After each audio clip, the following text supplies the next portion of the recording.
Hello दोस्तों, आज हम लोग इस लेक्चर में तीन आवेशों के निकाय की स्थितिज ऊर्जा पढ़ेंगे।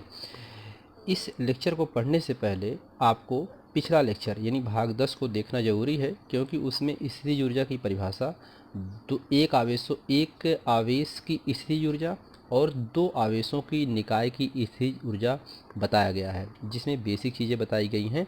तो अगर आपको दो आवेशों के निकाय की स्थितिज ऊर्जा समझ में आ जाएगी तो ये तीन आवेशों को आपको आसानी से समझ में आ जाएगी।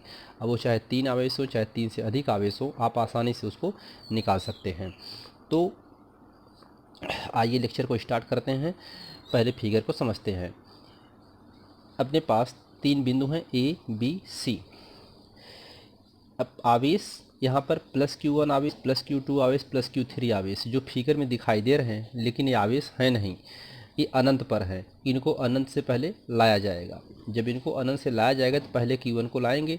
तो जब Q1 को लाएंगे तो यहाँ पर आसपास में कोई आवेश नहीं है, तब किसी आवेश के द्वारा इस पर कोई प्रभाव नहीं पड़ेगा, अर्थात यह स्वतंत्र होगा। इस पर कार्य क्या होगा? कुछ कार्य नहीं होगा, क्योंकि इस पर कोई इसका कोई विरोध नहीं कर रहा है, इस पर कोई विद्युत बल अप्लाई नहीं हो रहा है। तो जब विद्युत प्रभाव इस पर नहीं पड़ रहा है तो इसका कार्य क्या होगा? शून्य होगा। तो जब अनंत से Q1 को लाते हैं बिंदु ए पर तो इसका कार्य क्या होता है? शून्य होता है। अब Q2 को बिंदु बी पर लाते हैं। कहाँ से? अनंत से। अब Q1 आ चुका है, तो जब Q1 आ चुका है, अब Q2 को ला रहे हैं, तो Q1 के द्वारा इस बिंदु बी पर विद्युत विभव आरोपित होगा। जब विद्युत विभव आरोपित होगा तो Q2 का जो कार्य होगा, इसके विभव के द्वारा लगाया गया विभव बल और एक Q2 का बल की पूरा इस पर प्रभाव पड़ेगा। ठीक है, इसको आगे भी हम गणना करेंगे, विस्तृत समझेंगे। और जैसे अगर हम उसको लाते हैं तो जैसे हम यहाँ पे क्या करते हैं कि Q1 पहले से आ चुका है और Q2 को बिंदु बी पर ला रहे हैं, तो इसे +Q2 आवेश लाया गया है। +Q2 आवेश ला रहे हैं तो इस पर कार्य W2 होगा। इस पर कार्य क्या हुआ था? W1 बराबर 0 कार्य होगा, क्योंकि यहाँ पर विभव नहीं है। क्यों नहीं है? शून्य है। तो जब विभव शून्य है तो कार्य भी शून्य होगा। क्यों? क्योंकि आपको बताया गया है कि W बराबर होता है Q इंटू V। तो विभव शून्य होगा तो पूरा कार्य भी क्या हो जाएगा? शून्य हो जाएगा। ये आपको पिछले लेक्चर में समझाया गया है। यहाँ पर B बिंदु पर Q2 को लाया जा रहा है। जब Q2 को लाया जा रहा है तो Q1 के द्वारा क्या हो रहा है? इस पर विद्युत विभव लगाया जा रहा है। तो इसके कारण विद्युत विभव इस पर आ रहा है।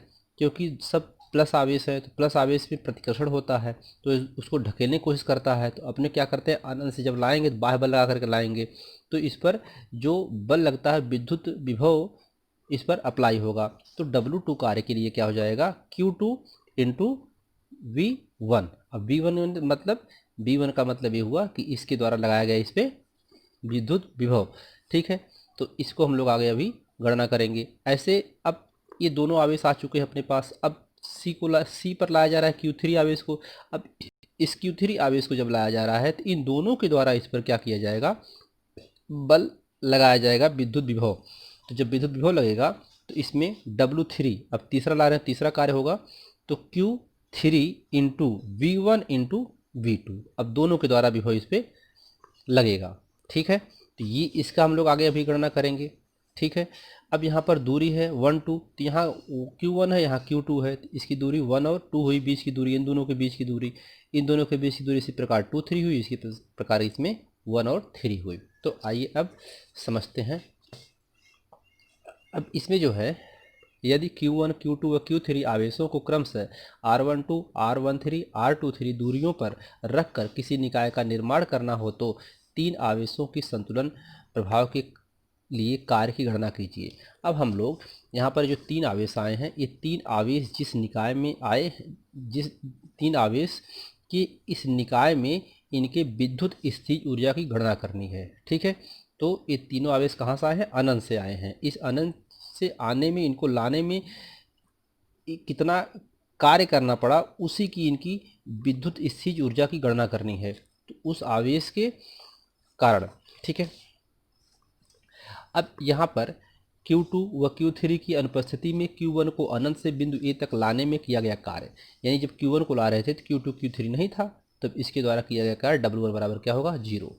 अब Q1 की उपस्थिति व Q2 की अनुपस्थिति में Q2 को अनंत से बिंदु B तक लाने में किया गया कार्य, यानी कह रहा है कि अब Q1 उपस्थिति है और Q2 और Q3 नहीं है। अब Q2 को लाया जा रहा है, Q1 को ला चुके हैं, अब Q2 को लाया जा रहा है। तो Q2 को जब ला रहे हैं तो इसके द्वारा इस पर क्या किया जाएगा, विद्युत विभव कार्य करेगा Q1 का। तो यही यहाँ पर लिखा Q1 की उपस्थिति व Q2 की अनुपस्थिति में Q2 को, अब Q2 तो नहीं था, इसकी यह अनुपस्थित था तो इसको लाया गया अनंत से बिंदु B तक लाने में किया गया कार्य। W2 बराबर Q2 गुणे बिंदु B पर आवेश Q1 के कारण विद्युत विभव, यानी Q1 के कारण विद्युत विभव Q2 पर। तो यही W2 बराबर Q2 इंटू V1। ठीक है, अब V1 कहाँ से आया, Q1 आवेश के कारण। ठीक है, इसके बाद W2 बराबर Q2 और V1 की वैल्यू होती है K Q1 अपान R12।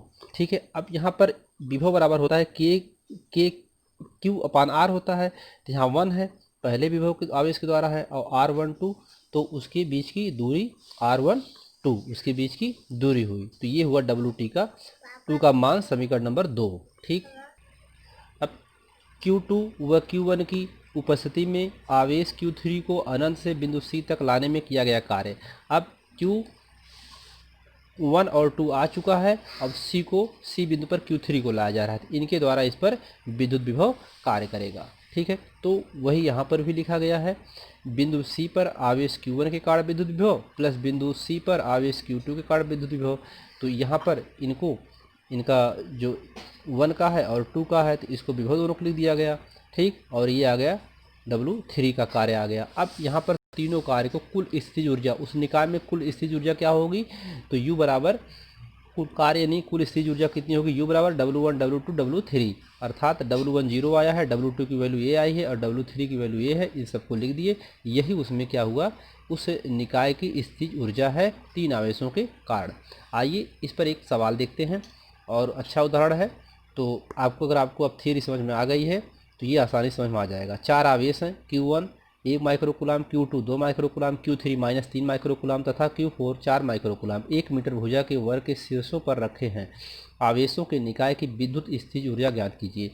अब फिगर को समझते हैं। 1 2 3 4 4 आवेश हैं, इन चारों आवेश 1 मीटर की दूरी पर, अर्थात वर्ग है ये।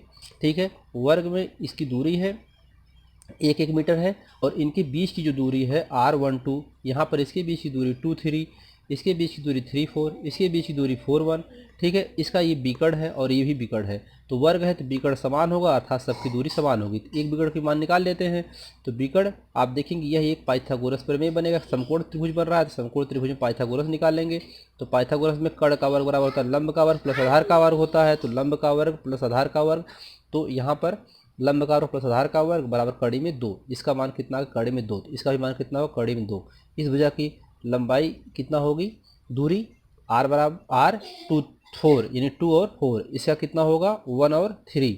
ठीक है, और √2 दोनों का होगा दूरी। ठीक है, अब यहाँ पे दिया है क्वेश्चन में R12 2 3 3 4 4 1 दूरी सबका दिया है 1 मीटर, क्योंकि वर्ग है सबकी दूरी बराबर है। बिकड़ हम लोगों ने निकाला है Q2 Q4 बिकड़ निकाला है 2 4 यानी 2 कितना है √2 आया, पाइथागोरस प्रमेय से निकाला गया है तो आया √2। इसी प्रकार इसका निकाला गया 1 और 3 का, तो 1 3 दूरी √2 आ गई। ठीक, ये आपको समझ में आ गया होगा। संपूर्ण निकाय की स्थितिज ऊर्जा, अब हम लोग लिखेंगे U बराबर K बाहर सूत्र में था, उसको जो हम लोगों ने इस सूत्र में था यहाँ पर, तो K, बाकी ये जो यहाँ पर सब आवेशों के द्वारा आया उसको लिखेंगे। तो Q1 Q2 अपान R12, अब सभी के बीच में ऐसे Q1 Q2 अपान R12, ऐसे Q2 Q3 2 3 और 3 4, तो 3 4 दूरी 4 1 दूरी, ये दोनों बिकड़ है। बिकड़ में यहाँ पर 1 और 3 है, इसके बीच की दूरी 1 और 3 होगी, तो 1 3 1 3, ये बिकड़, ये भी बिकड़ है। 2 और 4 है, 2 और 4 है तो 2 और 4 होगा। ठीक है, तो ये सब लिखा गया। अब यहाँ पर दिया है क्वेश्चन में Q1 1 माइक्रोकूलाम, Q2 2 माइक्रोकूलाम, Q3 -3 माइक्रोकूलाम, Q4 4 माइक्रोकूलाम। तो यहाँ पर Q1 Q2 Q3 Q4 सब है, और R1 R12 2 3 2 3 4 4 1 1 3 4 सब वैल्यू हम लोग यहाँ पर पहले से निकाल चुके हैं, सबकी वैल्यू पुट कर देंगे। तो 1 और 2 की वैल्यू 1 2 है, और 2 और 3 की वैल्यू जो है यहाँ पे इसकी वैल्यू 2 और 3 है, माइनस में है, 3 की वैल्यू माइनस में है, Q3 की वैल्यू -3 धीरे माइनस में आया है। ऐसे सब वैल्यू यहाँ पे पुट कर दी गई है। ये √2, 1 और 3 की वैल्यू कितना है, 1 और 3 की वैल्यू यहाँ पर √2 है, और 2 और 4 की वैल्यू कितना है, 2 और 4 की वैल्यू √2 है, तो √2 आया। बाकी सब 1 2 जो आवेश है इनकी ये वैल्यू यहाँ पे पुट की गई है। ठीक, तो आप इसको समझ सकते हैं कैलकुलेशन को। इसके बाद यहाँ पर माइक्रोकुलाम है, 2 माइक्रोकुलाम है, क्योंकि इसके अंदर सब माइक्रोकुलाम आएंगे इन आवेशों के, तो इनको कॉमन कर लिए हैं। 10⁻⁶ एक माइक्रोकुलाम में होता है, 10⁻⁶ मीटर होता है। यहाँ पे इसको आप सॉल्व करेंगे तो 10⁻12 होगा, तो माइनस में से 9 जाएगा तो -3 आएगा, 9 × 10⁻3 आ गया। इनको आप सॉल्व करेंगे तो ये 2/1 -6/1 -12/1 4/1 3/कड़ी में 2 8/कड़ी में 2, इसको आप करेंगे तो इतना आएगा। इसके बाद यहाँ पर 2 -6 -12 +4 माइनस ये 3 और 8 है, 3 और 8/कड़ी में 2 है। यहाँ से इसको घटाएंगे तो यहाँ +5 आएगा, 8 में से 3 जाएगा तो +5 आएगा। यहाँ करेंगे तो -12 आएगा, √2 आया, इसका इसमें गुणा कर दिया गया और इतना आया। इसको सॉल्व करेंगे तो कैलकुलेशन आप करिएगा, सॉल्व करेंगे तो -7.62 × 10⁻⁻2 जूल आएगा। जो 4 आवेश थे उन चारों आवेशों के कारण विद्युत स्थितिज ऊर्जा का मान इतना जूल आया है, क्योंकि ऊर्जा का मान ऊर्जा का मात्रा जूल होता है, इसलिए जूल लिखा गया है इन चारों आवेशों के कारण। ठीक है, तो उम्मीद करते हैं कि आपको ये लेक्चर पसंद आया होगा। यहाँ पर ये कैलकुलेशन आप करिएगा ध्यान से, जो आपका इसमें कॉन्सेप्ट था वो कॉन्सेप्ट यहाँ तक आपको क्लियर कर दिया गया है, मेन कॉन्सेप्ट आपका क्लियर कर दिया गया, तो आप कैलकुलेशन कर लीजिएगा वैल्यू पुट करके। इसलिए इसको आपको विस्तार से यहाँ पे लिखा गया है और आप समझाया थोड़ा जल्दी जल्दी गया है, जिसकी वजह से, क्योंकि यहाँ पर आपको केवल वैल्यू पुट करनी है, तो आपको इतना मैथ आती होगी। तो उम्मीद करते हैं कि आपको लेक्चर पसंद आया होगा। धन्यवाद।